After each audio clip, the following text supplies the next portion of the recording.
I had this idea where I was gonna get this really cool time lapse of my favorite part of downtown Lexington for the intro of this video, but it's pouring rain right now and I don't want my camera to get wet, so I don't know if that's gonna happen because it's supposed to keep going all day. Okay, I found an umbrella. I'm still gonna try to make this happen. So I wanna get somewhere over there to that building. It's this really cool old bank. I don't even know if it's still in business, but I see it every time when I'm up there at Proof. It's a really cool area. I just need to figure out how to get over there without getting completely soaked. The things I do for this vlog, man.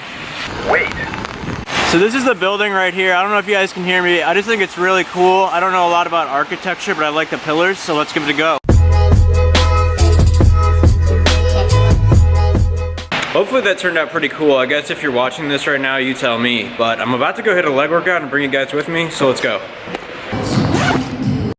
I just wanted to say before people get angry and start calling this video clickbait, I do talk about the title for a good amount of time on a rant later in the video, so just stay tuned. But what I'm doing right here is putting my athletic orthotics into my Olympic weightlifting shoes. I've talked about all this before, but I have some new subscribers, so I'm going to do it again. I have flat feet, so what these do is they prevent the arches from rotating inwards.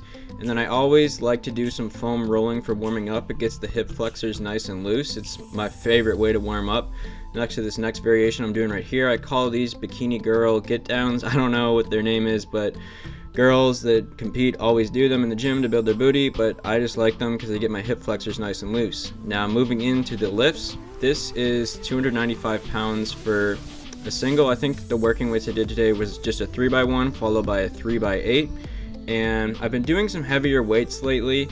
This one went kind of slow and it was kind of ugly today, but I did hit 315 earlier in the week. That was a PR for me. So I'm going to include that at the very end of this video if you guys want to see it. I'm not a strength specialist guy. I've only been doing just some heavier weights and strength training in general for about 3 months. I started off at 280 pounds as my 1RM, 1 rep max, and now it's 315. But as you can see there, I probably went a bit too heavy today. 295 was moving kind of ugly. And here's one of the burnout sets I did with 225. It's nice for me when I do heavier weights and then go down to lighter weights. There's no scientific research behind this. I just like how it makes 225 feel relatively light when I put it on my back because I'm used to the heavier weights. So I think I got 7. I was shooting for 8, but I just was not feeling it on this set, and that's okay. You don't need to push yourself past your comfort zone, guys. Just as long as you're getting that intensity in there, 1 extra rep isn't going to make a difference. This is the hack squat, and I love this machine. Proof Fitness is the only gym I've ever been to that has one. Just pushing through the heels and not getting too low, because if you get too low you might actually fall off of this. I know I always like to get pretty low on my squats, but I'm just targeting the quads here. It's not a big deal to get insane depth. This is actually really funny. I was doing stiff-legged deadlifts and this guy like accidentally walked in front of the camera and he felt really bad. I took my headphones out because he came up to me. He's like, "Yo man, I'm so sorry, I got in your shot." I'm like, dude, chill. It's a gym. You're supposed to work out here. Your working out takes priority over my filming, so just walk in front of it if you want to. It's totally fine. But here I was doing quad extensions, as I said before. These are my favorite, one of my favorite leg exercises, and that concludes this workout, guys. I just finished off the leg portion of my workout and I was about to hit shoulders, but I didn't eat a lot before I came here just because I was too lazy to get some more groceries, and all I had was cinnamon toast and pre-workout, so do not do that. Luckily my gym, Proof Fitness, sells things like cookies, and they have a whole fridge of just pre-workouts and all that good stuff. I've actually never had one of these before, so I guess it's gonna kind of be like a taste test. Pretty good.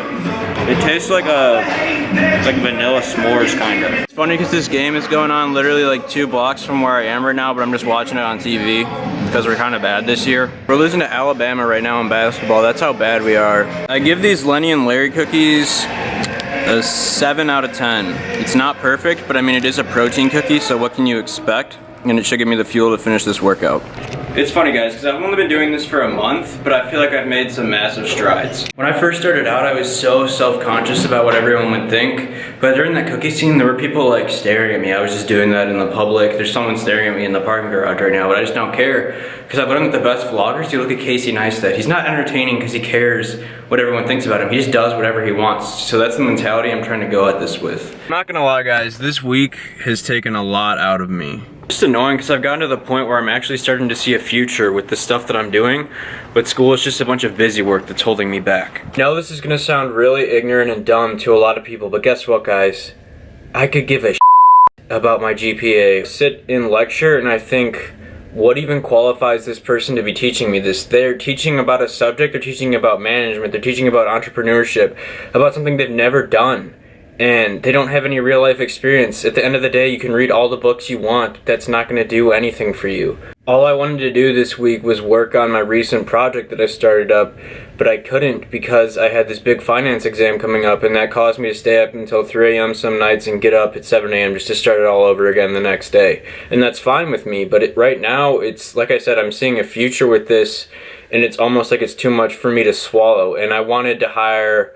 It's crazy, but I feel like I need a secretary to do all these small things for me on the side for Pace and my other social media endeavor, which I really think I struck a jackpot with this, guys. If you didn't watch my video explaining what this is, I'm going to put it down below in the description. It was just an announcement I launched earlier this week. I think it's really starting to pick up fire, and it's the start of something big, guys, that I didn't even anticipate a week ago. But getting back on my rant, in these past 6 months that I started up Pace, I've learned more about marketing, about management, about digital media and design, my 2 majors and my minors. I've learned more about all of those in 6 months doing my own thing than I have in 3 years spending thousands of dollars on a piece of paper to use as a backup plan that says I'm qualified to work for someone. And this is what the majority of people do. Hell, this is what I'm doing still as a backup plan, just because they want to take it safe.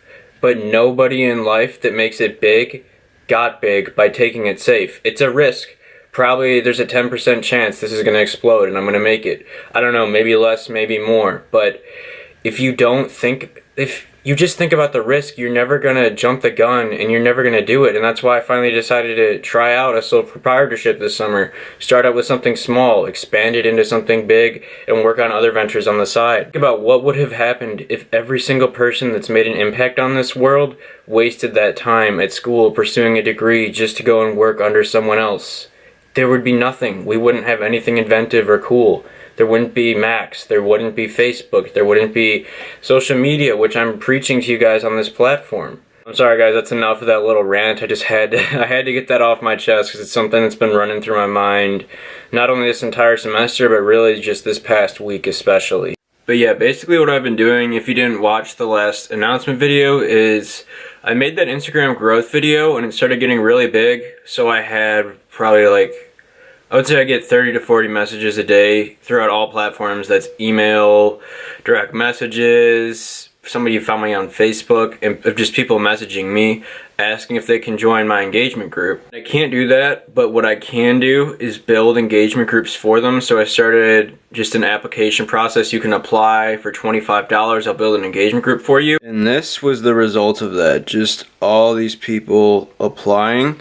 And it was just giving me a headache to make it more organized into a spreadsheet. And then after I would do that, I would send out very long messages basically just explaining where we're going moving forward. There's a $10 down payment to my Venmo just out of the $25 fee, just so I ensure you're not going to flake out on me after I finish building the group for you, filtering through who still wants to do it, who still doesn't want to do it, knowing, and these, keep in mind guys, these keep coming in every day, so I keep doing this every day, and it's knowing who's at what stage in the application process, who's already paid me that I start building a group for, what niche are these people in.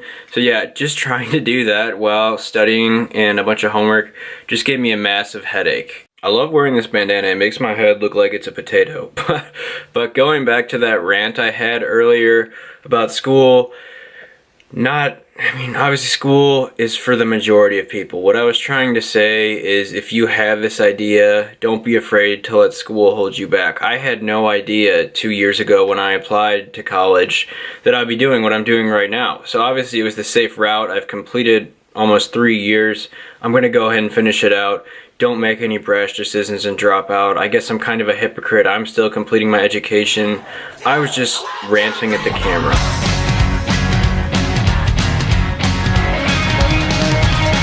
Now I said in the last video that I was going to try and vlog throughout the week, but I did, and I just went in to edit it, It was so boring, guys. I realized the reason I'm not doing it is because I have nothing going on. I also said I wouldn't vlog while driving, but here I am. Probably just gonna end up scrapping all that footage I got throughout the week. As bad as that sounds, holy shit, people are dumb driving here, sorry. But yeah, I'm probably gonna just scrap all that footage because it was just so boring and nobody's gonna watch the video if that's the intro to it. So sorry, guys. Sorry for the clickbait, guys. I'm not dropping out of college if you didn't get that. It's just kind of bugging me right now. I mean, it's clickbait. That's what YouTubers do, so you guys gotta get used to it. Make sure to watch the one next week.